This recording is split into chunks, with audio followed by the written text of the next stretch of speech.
In today's video, I'm going to go through some of the top hotel billionaires, and one of them's pretty controversial. So stay tuned as I go through some of the biggest hotel owners in the world and how many of them got rich through franchising as well as licensing their brands or operating a licensed business. First up is the Pritzker family with Hyatt. Tom Pritzker is one of 11 billionaire heirs in the Pritzker family. He serves as executive chairman of hotel giant Hyatt.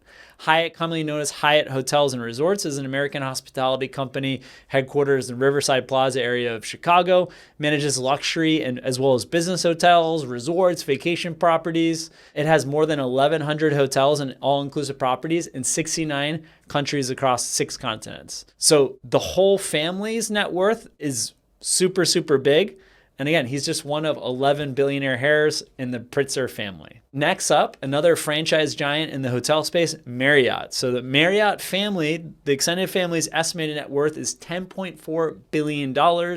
John Willard Marriott founded the chain, got it started by opening a 9-stool A&W root beer stand with $6,000 in 1927. For those who don't know, A&W is a franchise. The family shifted to hotels in 1957 when they opened the world's first motor hotel in Arlington, Virginia. John Willard, known as Bill Marriott Jr., is the son of J. Willard Marriott. He's currently the executive chairman of Marriott International, of which he owns 11.28% of the company. I said there was going to be some controversy here. Next up is Donald Trump. So definitely very polarized where we're based in the United States. He was a former franchisee of Hyatt in New York City, as well as he licenses the Trump Hotel brand and golf.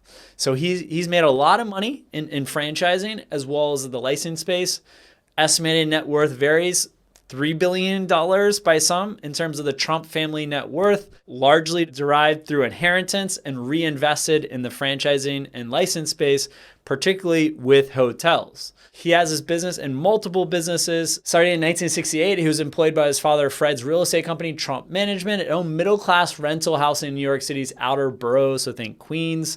In 1971, he became president of the company and began using the Trump Organization as a personal brand. Trump attracted public attention in 1978 with the launch of his family's venture, the renovation of the neglected Commodore Hotel in Manhattan. The hotel reopened in 1980 as the Grand Hyatt Hotel. And that same year, Trump obtained the rights to develop Trump Tower, a mixed-use skyscraper in Midtown Manhattan. In 1984, Trump opened Eras at Trump Plaza, a hotel and casino in Atlantic City, New Jersey. He did it with financing and managing help from the Holiday Corporation. It wasn't profitable, and Trump paid Holiday $7 million in 1986 to take control. He's had bankruptcies. He's shifted a lot of assets around, but he has had a roller coaster ride through licensed hotels and casinos as well as franchises, in particular the Grand Hyatt in Manhattan. Did you ever buy a Beanie Baby as a kid? Wonder where all those profits went? Next up is Ty Warner, who's a licensee of the Four Seasons brand.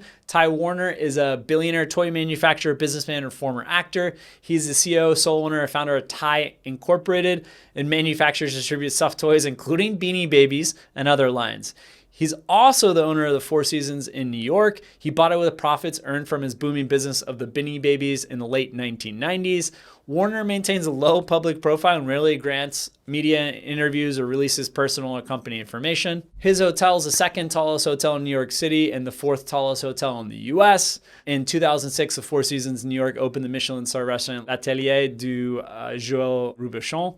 The Ty Warner penthouse suite, billed at $60,000 per night, was number 3 in the list of the world's 15 most expensive hotel suites compiled by CNN Go back in 2012. And last up is the Adelson family. They have the Sands license. Sheldon Adelson was a businessman, investor, political donor, philanthropist. He was the founder and chairman of Las Vegas Sands Corporation, which owns the Marina Bay Sands in Singapore, and the parent company of the Venetian Macau Limited, which operates the Venetian Las Vegas and Sands Expo and Convention Center. After being discharged from the Army, he was established a business selling toiletry kits and then De-Ice-It, which marketed a chemical spray that cleared ice from windshields. Adelson was soon a millionaire, although by his 30s he had built and lost his fortune twice.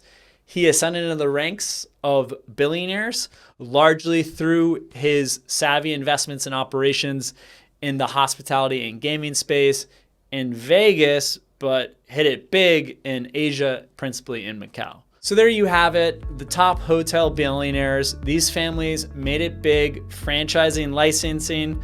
Oftentimes they made their money in other ways and they reinvested those assets into hotels as franchisees, licensees, or actually owning the franchise system or being the licensor.